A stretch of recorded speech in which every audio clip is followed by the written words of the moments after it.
പത്തരമാറ്റിൻ്റെ ഇന്നത്തെ എപ്പിസോഡിലേക്ക് എല്ലാവർക്കും സ്വാഗതം. അങ്ങനെ നയന കാറിൽ കയറുന്നേക്കാൾ മുന്നേ ഒന്നുകൂടി നോക്കുന്നുണ്ട് ദേവയാനിയെ. ദേവയാനിയാണെങ്കിൽ ആ സമയത്ത് പെട്ടെന്ന് കണ്ണു തുടയ്ക്കുന്ന കാഴ്ചയാണ് കാണുന്നത്. അതിനുശേഷം നയന കാറിൽ കയറിയിരുന്നിട്ട് ആദർശേട്ടനോട് പറയുന്നുണ്ട്, അമ്മയ്ക്ക് എന്തൊക്കെയോ മാറ്റങ്ങളുണ്ട് എന്ന് പറയും.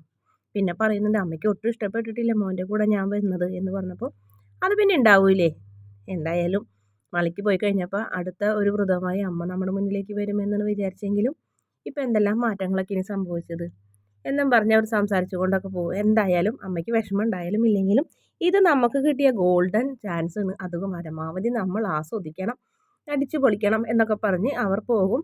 പിന്നീട് ദേവയാനി സന്തോഷത്തോടെ അകത്തേക്ക് കയറി വരുമ്പോൾ മുകളിൽ നിന്ന് എല്ലാം കണ്ടുകൊണ്ട് നിൽക്കുന്നുണ്ട് ദേഷ്യപ്പെട്ട അനാമിക. മോൾ ഇത്ര നേരത്തെ എഴുന്നേറ്റോ എന്ന് ചോദിക്കും. ഉറക്കം വന്നില്ല വലിയമ്മയെന്ന് പറയും. അവരിപ്പോൾ അവിടെ പോയതേ ഉള്ളൂ എന്ന് പറയും. ഇത്ര വെളുപ്പിനോ എന്ന് ചോദിക്കും. ഇപ്പോൾ പോയാൽ ട്രാഫിക്കിലൊന്നും പെടാണ്ട് കുറേ ദൂരം പോവാലോ എന്നും പറയുന്നുണ്ട്. ഒരു കണക്കിന് വല്യമ്മരെ മരുമോളാണ് ഭാഗ്യവതി എന്ന് പറയും. അതെന്താ മോളെ എന്ന് ചോദിക്കും. എന്തായാലും ഇത്തിരി വൈകിട്ടാണെങ്കിലും ഭർത്താവിൻ്റെ സ്നേഹം തിരിച്ചറിഞ്ഞ് ഭർത്താവും അങ്ങോട്ടും ഇങ്ങോട്ടും പരസ്പരം സ്നേഹിക്കല്ലേ. അപ്പം ഇനിയോ എന്ന് ചോദിക്കും. അവനവിടെ കൂർക്കം വലിച്ച് കിടന്ന് ഉറങ്ങുന്നുണ്ടെന്ന് പറയും. എന്നാലും ഇത് വല്ലാത്തൊരു കഷ്ടമായി പോയിട്ട് വല്യമ്മ തന്നെ അവരെ ഹണിമൂണിന് പറഞ്ഞയച്ചത്. ഇനിയിപ്പോൾ ആദർശേട്ടൻ്റെ സ്നേഹം വല്യമ്മയ്ക്ക് കിട്ടുമെന്ന് തോന്നണമെന്നില്ല. തിരിച്ചു വരുമ്പോൾ ആദർശേട്ടൻ മറ്റൊരാളായിട്ടുണ്ടാവും. അത്തരത്തിൽ അവളെ മാറ്റിയെടുക്കും എന്നൊക്കെ പറഞ്ഞപ്പോൾ ദേവയാനി ഇങ്ങനെ മനസ്സിൽ പറയണ്, നീ പറയേണ്ട ആവശ്യമില്ല, എൻ്റെ മരുമോൾ എങ്ങനത്തെ ആളെന്ന് ഞാൻ തിരിച്ചറിഞ്ഞു കഴിഞ്ഞു, നീ എന്ത് പറഞ്ഞിട്ടും കാര്യമില്ല എന്ന് പറയും. മോൾക്കൊരു ഗ്ലാസ് കട്ടൻ തരട്ടെ പറയും. എനിക്ക് വേണ്ട വല്യമ്മയെന്ന് പറയുമ്പോൾ ഉറക്കം കളഞ്ഞതല്ലേ കുടിച്ചോ എന്നും പറഞ്ഞ് ദേവയാനി അകത്തേക്ക് പോകും. പിന്നെ കാണിക്കുന്നത് മുത്തശ്ശി എല്ലാവരെയും കൂടെ വിളിക്കുന്നുണ്ട്. അതായത് ജലജനെയും അബീനെയാണ് വിളിക്കുന്നത്. എന്താ അമ്മയെ വിളിപ്പിച്ചതെന്ന് ചോദിച്ചപ്പോൾ, നീ ഒരു അമ്മായിമ്മയാണോടി, നീ ഒരു അമ്മയാണോടി എന്നൊക്കെ ചോദിക്കും. കാര്യമായിട്ട് അമ്മനെ ആരോ കുശുമ്പ് ഏറ്റി തന്നിട്ടുണ്ടല്ലോ എന്ന് പറയും. എനിക്കൊരാളും കുശുമ്പും മേഷണിയും ഏറ്റി തന്നിട്ടല്ലേടി, ഞാൻ ഇപ്പോൾ ചോദിച്ചാണ്. നിൻ്റെ മരുമോൾക്ക് ഇത് എത്ര മാസം എന്നറിയുമോ എന്ന് ചോദിക്കും.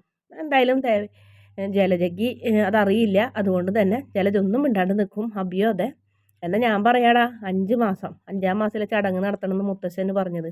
അദ്ദേഹത്തിന് വയ്യാണ്ടായതോടുകൂടി 5-ാം മാസത്തിലെ ചടങ്ങൊക്കെ 5-ാം മാസം എന്നല്ല, എന്തൊരാഘോഷം വന്നാലും അത് നോക്കി വെച്ച് നടത്തണം എന്നാണ് അദ്ദേഹം പറയണേന്ന് പറഞ്ഞപ്പോൾ, അതൊന്നും വേണ്ട മുത്തശ്ശി, എന്തെങ്കിലുമൊക്കെ ഒരു ചടങ്ങ് ഇവിടെ നടന്നിട്ടുണ്ടെങ്കിൽ അത് ഒരേ പ്രശ്നത്തിൽ ചെന്ന് അവസാനിച്ചിട്ടുള്ളൂ എന്ന് അബി പറഞ്ഞപ്പോൾ മുത്തശ്ശിക്ക് ദേഷ്യം പേരുണ്ടാകും. നീയാണാടാ തീരുമാനിക്കണേന്ന് ചോദിക്കും. ഇവിടുത്തെ വെറുതെ അല്ലടാ, ഒരു ബ്രാഞ്ചിൻ്റെ ചുമതല ഏൽപ്പിച്ച് നിന്നെപ്പോൾ അവിടുത്തെ ജോലിക്കാരനാക്കിയത്. നിനക്ക് വളരാൻ ആഗ്രഹമില്ല, നിനക്ക് നിൻ്റെ ജീവിതം നിൻ്റെ സ്വന്തം കാര്യങ്ങൾ മാത്രമേ ഉള്ളൂ. നിൻ്റെ ഭാര്യയോടോ ജനിക്കാൻ പോണ കുഞ്ഞിനോടോ ഒരാളോട് നിനക്ക് ഉത്തരവാദിത്തമില്ല. അതുകൊണ്ടാണ് അങ്ങനെയൊക്കെ സംഭവിച്ചതെന്ന് മുത്തശ്ശി ദേഷ്യപ്പെട്ട് പറയും. ആ സമയത്ത് ദേവയാനി വരും. എന്താ അമ്മ എവിടെയെന്ന് ചോദിക്കുമ്പോൾ നവ്യമോളുടെ 5-ാം മാസത്തിലെ ചടങ്ങ് നടത്തുന്ന കാര്യമാണ് പറഞ്ഞതെന്ന് പറയുമ്പോൾ അത് വേണ്ടതല്ലേ എന്ന് പറയും. ഏട്ടത്തി തന്നെയാണ് ഈ പറയുന്നത്, അവളുടെ അച്ഛനും അമ്മയൊന്നും ഈ വീട്ടിലേക്ക് വരുന്നതൊന്നും ഏട്ടത്തിക്ക് ഇഷ്ടമല്ലായിരുന്നു എന്ന് പറഞ്ഞപ്പോൾ ഇപ്പോഴും ഇഷ്ടമല്ല. പക്ഷേ ഈ വീട്ടിൽ ആദ്യം ജനിക്കാൻ പോകുന്ന കുഞ്ഞിന് നവ്യയുടേത്. അതുകൊണ്ട് നവ്യനെ കുറിച്ച് ഓർത്തില്ലെങ്കിലും ആ കുഞ്ഞിനെ കുറിച്ച് ഓർക്കണം. അതുകൊണ്ട് എല്ലാവരുടെയും സന്തോഷമാണ് എൻ്റെ സന്തോഷം. പിന്നെ ഞാൻ മാറിയത്, അച്ഛന് വയ്യാണ്ടായതോടുകൂടി അച്ഛൻ മാറിയില്ലേ. അച്ഛനൊരു ഒരു വിരൽ ചൂണ്ടി മറ്റുള്ളവരെ മൂലക്കിൽ ഇരുത്തിയിരുന്നതല്ലേ, അതിനൊരു മാറ്റം വന്നില്ലേ. അതുപോലെ തന്നെയാണ് ഞാനും മാറി എന്നും പറഞ്ഞ് ദേവയാനി ഇങ്ങനെ ചിരിക്കുന്നു ഉള്ളിൽ. ജാനകിനെ അല്ല, ജലജനെയും അബീനെ അതുപോലെ തന്നെ ഒരുപാട് ദേഷ്യപ്പെട്ട് മുത്തശ്ശി ഇങ്ങനെ കർശനമായി ആജ്ഞാപിക്കുന്നു. 5-ാം മാസത്തിലെ ചടങ്ങ് നടത്തണം, അത് നിർബന്ധമായ കാര്യമാണെന്നൊക്കെ പറയുന്നുണ്ട്. പിന്നെ കാണിക്കുന്നത് കനകനെയും ഗോവിന്ദനെയും നന്ദുവിനെയും. അവിടെ എന്തെല്ലാം ചടങ്ങ് നടന്നിട്ടുണ്ടോ, അപ്പോഴൊക്കെ നമ്മൾ അപമാനിക്കപ്പെട്ടിട്ടുള്ളൂ. അതുകൊണ്ട് ഇങ്ങനൊരു ചടങ്ങ് വേണ്ട എന്ന് പറഞ്ഞതാണ്. പക്ഷേ മൂർത്തി സാറും അമ്മയും പറഞ്ഞു കഴിഞ്ഞാൽ പിന്നെ നമുക്കൊന്നും ചെയ്യാനില്ലല്ലോ എന്ന് പറയും. എന്തായാലും അവർ ഇങ്ങോട്ട് വന്ന് പറഞ്ഞതല്ലേ, അപ്പോൾ പിന്നെ നമുക്ക് പോകാം, ഒരുപാട് പലഹാരങ്ങളൊക്കെ എൻ്റെ കൈ കൊണ്ട് തന്നെ ഉണ്ടാക്കി കൊണ്ടുപോകാം. അപ്പോൾ ഗോവിന്ദനും പറഞ്ഞു, അത് നല്ലതാ, കാരണം മക്കൾക്ക് നിൻ്റെ കൈ കൊണ്ട് ഉണ്ടാക്കുന്നതല്ല ഇഷ്ടം. നവ്യമോൾക്ക് മാത്രമല്ല നയനമോൾക്കും ഒരുപാട് എന്തെങ്കിലുമൊക്കെ ഉണ്ടാക്കി കൊടുക്കണം. ആദർശിൻ്റെ ഇഷ്ടങ്ങളും നയനമോൾ പറഞ്ഞിട്ടുണ്ട്, അതുകൊണ്ട് അവൾക്കും ഉണ്ടാക്കി കൊടുക്കണം എന്ന് പറയും. ഇതൊക്കെ ഭർത്താക്കന്മാരും അവരുടെ അമ്മമാരും വിളിച്ച് പറയേണ്ട ചടങ്ങാണെന്ന് നന്ദു പറഞ്ഞു. അതിനെന്താ കാര്യം, അവനിപ്പോഴും ഒരേപോലെ തന്നെ സ്വഭാവം, അവനിപ്പോഴും അവൻ്റെ കുഞ്ഞല്ല എന്നും പറഞ്ഞിരിക്കുന്നു. ആ കുഞ്ഞ് ജനിക്കുന്നതിൽ പോലും അവന് താല്പര്യമില്ല. ഇടയ്ക്ക് നവ്യമോൾ വിളിച്ചപ്പോൾ എന്നോട് പറഞ്ഞു, നയനയാണ് ഭാഗ്യവതി, അവളുടെ ജീവിതം കണ്ടിട്ട് അസൂയ തോന്നുന്നുണ്ടെന്ന് പറഞ്ഞ്. അപ്പോൾ അത് എല്ലാവർക്കും വിഷമാവുന്നുണ്ട് അങ്ങനെയൊക്കെ കേൾക്കുമ്പോൾ. പിന്നീട് കാണിക്കുന്നത് ഡ്രൈവ് ചെയ്തുകൊണ്ടിരിക്കുന്ന ആ സമയത്ത് ദേവയാനി വിളിക്കുന്നുണ്ട് ആദർശിനെ, എവിടെ എത്തി, എങ്ങനെയായി, നിങ്ങൾ പതുക്കനെയാണോ പോണേന്നൊക്കെ ചോദിക്കുമ്പോൾ അതെ പതുക്കനെയാണ് പോകണമെന്ന് പറയും. അവളും ഞാനും ഇവിടെ സുഖമായിട്ടിരിക്കുന്നുണ്ട്. അപ്പോൾ അവളുടെ കാര്യം ഞാൻ ചോദിച്ചില്ലല്ലോ, പിന്നെ നീ എന്തിനാ പറയണേന്ന് വെച്ചപ്പോൾ അത് പിന്നെ പറയണ്ട അമ്മയെന്ന് പറയും. അമ്മയ്ക്ക് വല്ലാത്തൊരു മാറ്റം ഉണ്ടെന്നാണ് അവൾ പറയുന്നതെന്ന് പറഞ്ഞപ്പോൾ എനിക്കൊരു മാറ്റമൊന്നും ഉണ്ടായിട്ടല്ല, പിന്നെ നിൻ്റെ മുത്തച്ഛൻ്റെ ആഗ്രഹം കൊണ്ടും നിൻ്റെ സന്തോഷത്തിന് വേണ്ടി ഞാൻ സമ്മതിച്ചാണെന്നൊക്കെ പറയും ദേവയാനി. ആയിക്കോട്ടെ, എന്നാലും അമ്മയ്ക്കൊരു മാറ്റം ഉണ്ടെന്ന് തന്നെയാണ് എനിക്കും തോന്നണേന്നൊക്കെ ആദർശ് പറയും. ശരി, അവിടെ എത്തിക്കഴിഞ്ഞാൽ ഉടനെ എന്നെ വിളിക്കണം, മൊബൈൽ ഓഫ് ചെയ്ത് വെക്കരുത്, അതുപോലെ തന്നെ സൂക്ഷിച്ചും കണ്ടൊക്കെ ഡ്രൈവ് ചെയ്യണം, അങ്ങനെ ഒരേ കാര്യങ്ങൾ പറഞ്ഞു കൊടുക്കുന്നുണ്ട്. ഇങ്ങനെയൊക്കെ പറയാനായിട്ട് നയന വല്ല അമ്മ ഇങ്ങനെ പറയുമ്പോൾ നയനയുടെ വയറ്റിൽ കുഞ്ഞുള്ള പോലെ ഉണ്ടല്ലോ എന്ന് പറഞ്ഞപ്പോൾ, നീ എന്തിനാ വീണ്ടും വീണ്ടും അവളെ കാര്യം പറയണേ, എനിക്കത് കേൾക്കാൻ ഇഷ്ടമില്ല എന്ന് പറഞ്ഞ് അറിയണതല്ലേ എന്നൊക്കെ പറഞ്ഞപ്പോൾ ശരി എന്ന് പറയുന്നുണ്ട്. അമ്മയുടെ ആരോഗ്യത്തിന് വേണ്ടി അവൾ ഇവിടെ പോകുന്ന വഴിയിലൊരു അമ്പലമുണ്ട്, അവിടെ കയറണം എന്നാണ് അവൾ പറയുന്നതെന്ന് പറഞ്ഞപ്പോൾ, എൻ്റെ ആരോഗ്യത്തിന് വേണ്ടി ഒരാളും ഒരു അമ്പലത്തിലും പോകണ്ട, അവൾക്കും എന്തൊക്കെയോ അസുഖമുണ്ടെന്ന് പറയുന്നേട്ടല്ലോ, അപ്പോൾ അവളുടെ ആരോഗ്യത്തിന് അവളോട് എന്തെല്ലാം ചെയ്തോളാൻ പറ, എൻ്റെ കാര്യം ഞാൻ നോക്കിക്കോളാം എന്ന് പറയും. അതിനുശേഷം അമ്മ എന്ത് പറഞ്ഞു എന്ന് ചോദിക്കുമ്പോൾ പറയും, അമ്മയുടെ കാര്യം അമ്മ നോക്കിക്കോളാം, നീ നിൻ്റെ കാര്യം നോക്കിക്കോളാൻ പറഞ്ഞെന്ന് പറയും. അതിൽ അത്ഭുതപ്പെടാനൊന്നുമില്ലല്ലോ എന്ന് പറയും.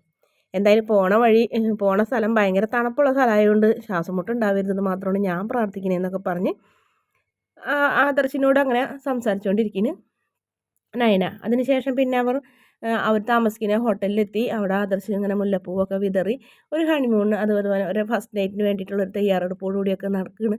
ഇതെന്താ ഇങ്ങനെ മുല്ലപ്പൂവൊക്കെ ഇങ്ങനെ വാരിയിടുന്നുണ്ടല്ലോ എന്ന് വെച്ചപ്പോൾ, നീ അടുത്ത് വരുമ്പോൾ എനിക്ക് മുല്ലപ്പൂവിനേക്കാളും സുഗന്ധമാണ്, എന്നാലും കിടക്കട്ടെ ഒരു ഭംഗിക്ക് എന്ന് പറയും. ഞാൻ അടുത്ത് വരുമ്പോൾ ദുർഗന്ധമാണെന്നാണ് ഇതിന് മുന്നേ പറഞ്ഞിട്ടുണ്ടല്ലോ എന്ന് പറഞ്ഞപ്പോൾ ആദർശം ഒന്ന് ചമ്മൊന്നുണ്ട്. ആദർശം പറയും, അത് പിന്നെ നമുക്ക് ഇഷ്ടമില്ലാത്ത ആൾക്കാരെ അടുത്തേക്ക് വരുമ്പോൾ അങ്ങനെയൊക്കെ അല്ലേ എന്ന് പറയും. അപ്പം എന്നെ ഇഷ്ടമല്ലായിരുന്നല്ലേ എന്ന് പറയും. ആദ്യം ഇഷ്ടമുണ്ടായിരുന്നില്ല, അത് എനിക്കും അങ്ങനെ തന്നെ ആയിരുന്നല്ലേ എന്ന് പറഞ്ഞപ്പോൾ, എനിക്ക് കുറച്ച് ദിവസം മാത്രമേ ഇഷ്ടമില്ലാണ്ടിരുന്നുള്ളൂ, പിന്നെ എൻ്റെ മനസ്സ് മാറി എന്ന് പറഞ്ഞു.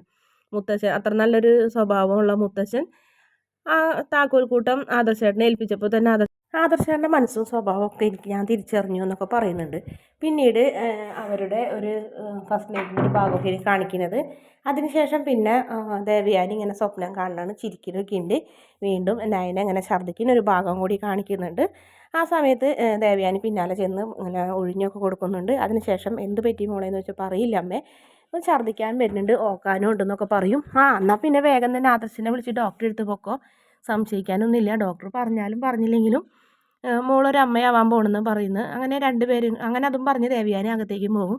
നയനെ അങ്ങനെ ചിരിച്ചുകൊണ്ട് നിൽക്കുന്ന ഒരു ഭാഗമാണ് കാണിക്കുന്നത്. സ്വപ്നമാണോ സത്യമാണോ ഒന്നും മാത്രം മനസ്സിലാവുന്നില്ല. വീഡിയോ ഇഷ്ടപ്പെടുകയാണെങ്കിൽ ചാനൽ ഒന്ന് സബ്സ്ക്രൈബ് ചെയ്ത് സപ്പോർട്ട് ചെയ്യണേ.